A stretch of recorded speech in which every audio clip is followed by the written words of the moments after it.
Welcome to another episode of Last Week's Comics Today. I have a massive stack of comics. It is another dreary Saturday. I shuffled the stack just before we started, so I have no idea what order these are in. We are starting with Standstill, issue 2. I very much enjoyed the first issue. I had... it's not really a complaint. There was something that I pointed out, which is it was largely 3 scenes, and this one I think is just 2, which kind of blows my mind. But anyway, there is a plan, because this was something else that I pointed out, that this guy is going around with this device that stops time, and I have no idea how anyone would stop him, and they sort of have a plan, and that's what this guy's coming up with. He invented the first device. He says it was stolen or possibly given to somebody in government. He's making a lot of guesses right now, but this guy, that's the thing. It looks like a watch on his wrist there.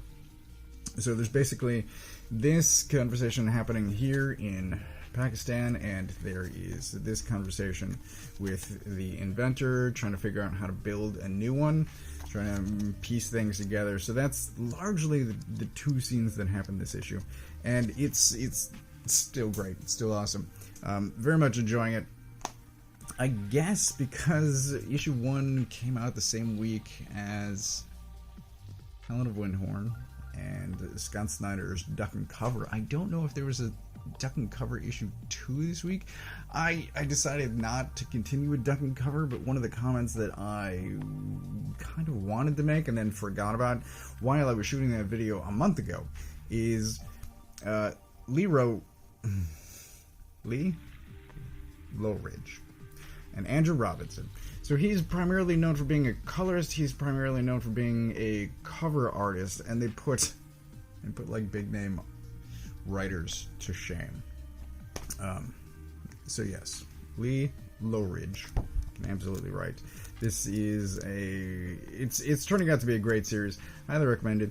Art's phenomenal.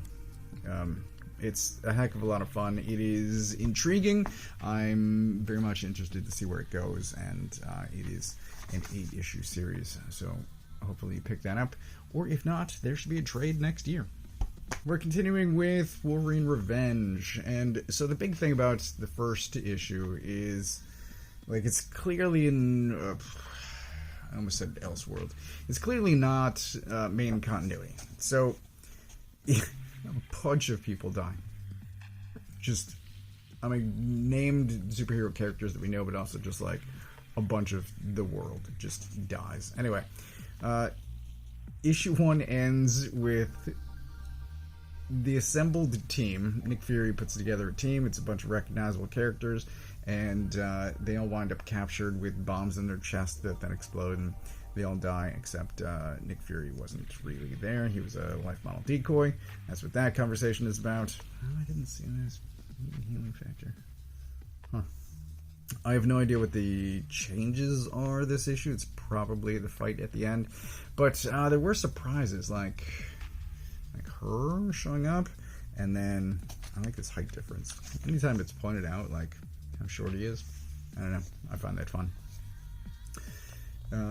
This, also fun stuff, and this guy shows up, but,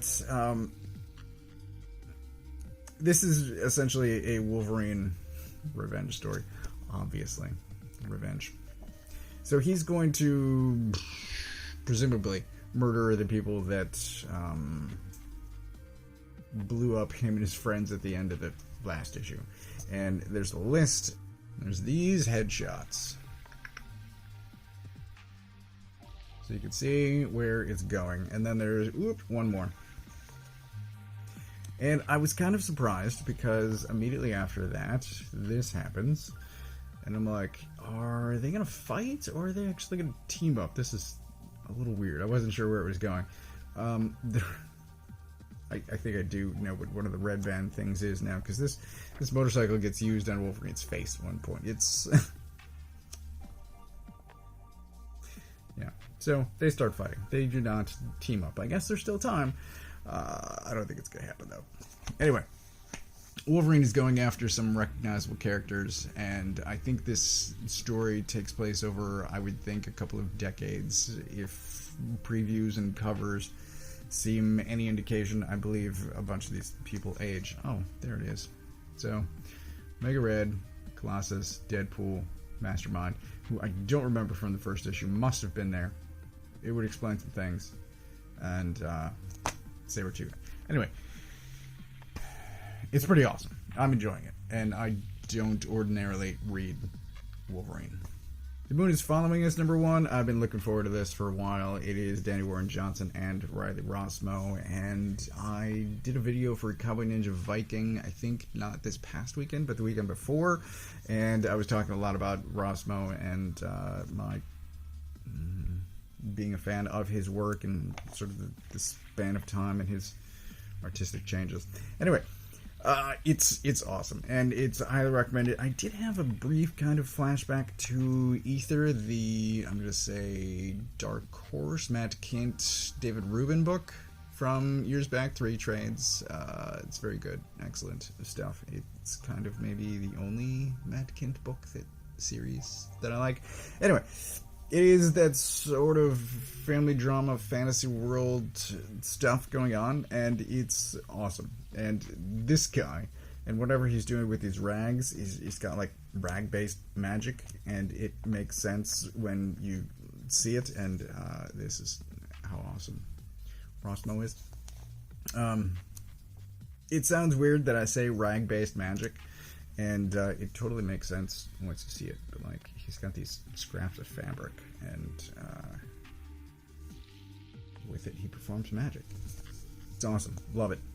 So it's, like I said, it's family drama, it's a bunch of fantasy stuff going on, and it is incredible to both read and to look at, because these people are absolute masters of their craft. I did also have a recent video where I was talking about issue 12 of Transformers, which is also written by Danny Warren Johnson with art by Jorge Corona. I ordinarily like Jorge Corona, but in that video I was talking about a collaborator clash. There is no such clash happening here. This is just pure vibes. I don't know what the opposite of a clash would be, but anyway, this is phenomenal. Highly recommended. I can't remember how many issues. 10 maybe this is supposed to be, but it's I don't want to say too much because there is a thing at the end, but yeah, if you ever read Joe the Barbarian, then I would recommend this as well. I guess if you liked Joe the Barbarian, certain Morrison haters, but whatever. Oh, hey, look, Helen of Wyndhorn. So this is issue 5, and I made a claim. This is not on film, but I was in the comic shop. I was talking about this book with a friend of mine a couple of weeks back, and I said I kind of feel like this series may have peaked with issue 3, because issue 1 is a bunch of family setup stuff. Issue 2, I largely don't remember specifically, but I think it was her at the house. Her at that house. And just not much was happening. There was sort of an establishment of fantastic elements happening, and she, I think, was training that issue, I want to say. And then 3 is just like full-on fantasy. It's her grandfather in the fantasy world, just doing all of these crazy cool adventures, and I would like more of that. That would be awesome, but that's not the story that's being told here. Instead, we already know that she's going to die, and like, so issue 4, she gets restricted from that fantasy world, and she goes back into a depression, and I'm like, I feel like it peaked at issue 3 of 6, and now she's just going to be depressed and decline into suicide. And I'm like, oh boy. Anyway, issue 5. So there's one issue left, and it's I mean, we still get stuff, but this is the other storyline. There's 2 storylines going on here. One of them only advances like 4 pages per month. So there's bookends at the start and end of every issue that most of the series is taking place in the past, and then there's this other storyline that's creeping into the future, or jumping sometimes. Anyway, she's restricted from the fantasy world. She is not dealing with it well. She does some crazy stuff. There is still just a ton of words, but again, it's mostly kept out of the way of her art, and it's fine is fine. There's a crazy moment here at the end, if I want to skip to the end here. So I just want to show off some art. Where this happens. And, like, look at this, and there's these two in the foreground here, and she's so weird. I find her character both fascinating and confusing, because she's clearly been exposed to fantastic elements, and yet she's so, like, mentally locked into her worldview, and she just refuses to let this other stuff in. It's, I mean, those people definitely exist. It's just, it's weird given the mountain of evidence. I don't know. I don't know. Anyway, there are still fantastic things that are happening, and she has a great scene where she stands up to her employer, and all of it's great. And I don't know how much attention he would be paying to this while he's fighting for his life, fighting for their lives, honestly. But it seems to resonate, and head gets chopped off. It's great stuff. It's gorgeous to look at. The story uses a lot of words, but it also it's powerful as well. There's a lot to enjoy in here. Mugshots issue 3. I'm going to say, before I go off on a rant, a tangent, that it's great and you should read it and wait for the trade and buy it and then read it and enjoy it. But I have a bit of an issue with this Jordan Thomas guy who is writing this, because he has a new book coming out. It's either starting in November or December. I can't remember. There's new previews out, and I don't remember how long ago I first saw this thing. But I saw his name pop up, and the parentheses after his name, it said, The Man from Maybe. And I saw that, and I immediately said, nope, because that book sucked. And I did not connect the name Jordan Thomas to Mugshots. Two wildly different series. But Mugshots is phenomenal. The Man from Maybe, I barely made it through the first issue. So, I don't know. If you've got a new book coming out, then I will be tempted by it, because here he's a great writer. On that other one, I couldn't stand it. So, I don't know. I have decisions to make. Anyway, this... a bunch of progress gets made on looking for her. She's missing, clearly. And the story is progressing. There's family drama. There is crime stuff happening. It's phenomenal. And, yes, you should get it. You should get the trade whenever that comes out, if you aren't already getting it. But it's probably easily the best Man Cave book that I've read. Falling in Love on the Path to Hell, issue 4. Weird stuff happens here, and I am into it. I am not at all put off by weird stuff happening. So anyway, we get a little bit of history on one of our main characters, this guy here, and we get a bunch of weird stuff happening, and some foreshadowing stuff maybe happening with this guy here, and there are consequences for past actions, and there's a bunch of stuff that's happening, and it's weird, and it's good, and I'm enjoying it, and the art's great. So yeah, you should get this too. Like, look at this. He says, well, this is some pumpkins, which I feel like I should add to my vocabulary. Look at that. That is how you do page turn. Let's talk about, what the hell am I now? Page turn. And now I'm just as confused and in awe. Ain't that some pumpkins? Anyway, bunch of cool stuff happens. A bunch of weird stuff happens, like whatever's going on here. And time passes, and it's all good. Fantastic. Phenomenal. I don't know how long the series is supposed to run for. It's listed as an ongoing, but ongoing doesn't really mean as much as it used to anymore. But I'm loving it, and it's great, and it's honestly better than Dead Eyes. But if you're looking for some Jerry Dugan, this is better than Dead Eyes. Creepshow issue 1. This is listed as volume 3, which kind of surprised me because I don't really pay attention to horror that much. I just specifically don't pay attention to Creepshow. I do, however, pay attention to Stoko. So it is Zdarsky writing one story and Stoko doing another, and it's, I assume, similar to the Creepshow show from years ago, and it's weird, and this one's very strange. All this weirdness going on here, and some of that stuff there. It's pretty cool. It's a good story. And then we get to Stoko, who has a seaside. Oh, lighthouse.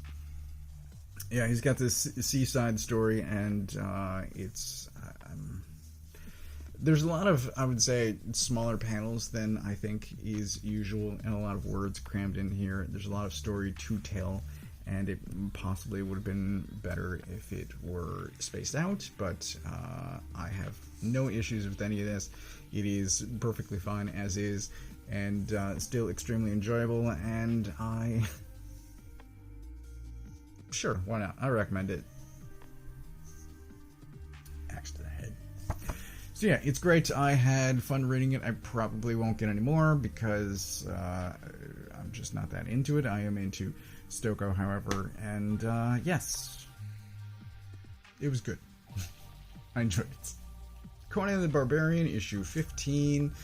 I had a thought here, which is, years ago, Berg made a statement. He made a claim that every writer has one good Moon Knight story in them. And he was basically trying to make the claim that, beyond that first issue, there's diminishing returns, and trying to do it Moon Knight ongoing tends to not work out, but, one arc is great, and then beyond that. Anyway, I bring that up because the first arc of Conan, those first 4 issues, are so good. And the rest of Conan is also good, but it's just not as good as that first arc. Anyway, I still have Brian Wood Conan in a box right over there, and I'm trying to decide how much of that to keep, how much to... oh yeah, there's a bunch of boobs this issue. I'm trying to decide how much of the Brian Wood stuff to keep, and it might just be the first arc with Becky Cloonan. So anyway... Conan. It's good. There are frost giants in this. There's a bunch of boobs, which I forgot about. And it's good, and there. That should be safe to show. There's a bunch of just weird stuff happening. You could possibly write it off as something, well, let's go see supernatural, but that doesn't really explain it. Yeah. It's one of those things. Was it all in his head? I think not. I think it really happened. Anyway, it's a good issue. It's a good issue. Self-Help issue 4. And I was talking about last issue, ended with estranged husband and wife burying a body in the desert. So that was going on. And this issue... There's a bit in the past, which is this opening sequence here. There's a bunch of stuff happening in the present, which is all of this stuff here. And I don't think there's nudity happening in the lower left, which I'm trying not to show. And I think there's a woman locked up in a room. I don't want to scroll past that because I think there's more boobs. Anyway, it's crime. It's kind of high intensity because there's multiple levels of crime happening, and it's great. It's honestly just the first issue. Could have been restructured some, I would say, in order to get to the better stuff, which is honestly issues 2 through 4 so far, and it should be ending soon. And I don't know. I'm recommending the series overall because it did vastly improve as the series went on. It's just that first issue I don't think is as great as it could or should have been. The Horizon Experiment Manchurian. So the Horizon Experiment, and I didn't really understand it until maybe like 2 weeks ago, is, and this is something that I feel happens every maybe 5 years, 10 at the most, but the Horizon Experiment is a group of people putting out basically pilots of comics, and so like I guess if this gets enough sales or emails or whatever, somehow this might become a series, and I was into the idea of this being a series, and the fact that it's not and it's just a one-shot is kind of disappointing, but it is a well-done one-shot. It's about Chinese spies, and this guy's basically a James Bond. They name-drop James Bond in talking about it. Right there, Chinese James Bond. So there's Chinese spies in the U.S. and art is by Dodsons, and it's gorgeous and interesting and well written, and I would recommend it if a series existed, but it doesn't. It's just a one shot. In that case, it's fine. It's $4 of fine, but I otherwise don't know what to do with it. Saga 69. This is the issue, not 67, that was solicited as the sex issue. There is no sex this issue, however, there is splash page penis, so I'm going to very carefully go through this as well. But you should know what Fiona Staples' art looks like by now. And this is her new friend, and she's possibly getting into singing rather than playing guitar, because she's told that she's not that good at playing guitar. Anyway, a bunch of other stuff happens, and is this a dolphin dog? I don't remember. Looks like a dolphin dog. Stuff is happening with Prince Robot. He self-harmed last issue, and so like that's going on, and like, yeah, it's good stuff. It's just no actual sex happening this issue, but it is I haven't been keeping track, but if 70 is a nice round number, it might be the end of an arc, which means something terrible is probably going to happen. But it's Saga. Something terrible happens on a regular basis, and this is a great issue. So in addition to all of that, I also got some Kickstarters, which I think I mentioned somewhere, possibly in Sunday's video. But this is the Sean Gordon Murphy Zorro series that came out earlier this year. I got the Kickstarter. I don't know if it's just the sticker that makes it. I don't know, but whatever. I have a sticker on mine. It's great. If I don't wind up doing a video, I will just say that it's great, and you should get it and buy it and read it, because it's awesome. Incredible art, and really well done story. He's an incredible writer as well as artist, and if I don't get to it elsewhere, Fingerprint. Anyway, it's awesome. Thoroughly enjoyed it. Also, I got Essentials, and this is listed as Volume 1. I haven't heard anything about it continuing. Very nice package. I hope the story is also good. But yeah, I enjoy Luke Arnold's writing. I don't think I know why, but I'll find out. Anyway, there may be a video on this coming soon. So that is, I think, everything I got this week. I also read a bunch of Dragon Ball, so there's probably going to be a new video on that coming soon. I think Mugshots is great. This is getting pick of the week, by the way. But a bunch of this stuff is good. Anything, if I said that it was good, it's good. But the energy of Rosmo and the emotional punches that are in The Moon is Following Us make this pick of the week. I think it's a 10-issue series. It's too hard to keep track of all the numbers. But I'm getting almost nothing next week. I might buy some older things. We'll see what happens. If you have any recommendations, leave a comment below. But this is... it's a lot. This is everything that I got this week. As always, I get my books from a local comic shop other than Kickstarter. And if you don't know where your local comic shop is, you can use this URL to find the one closest to you. Thanks for watching.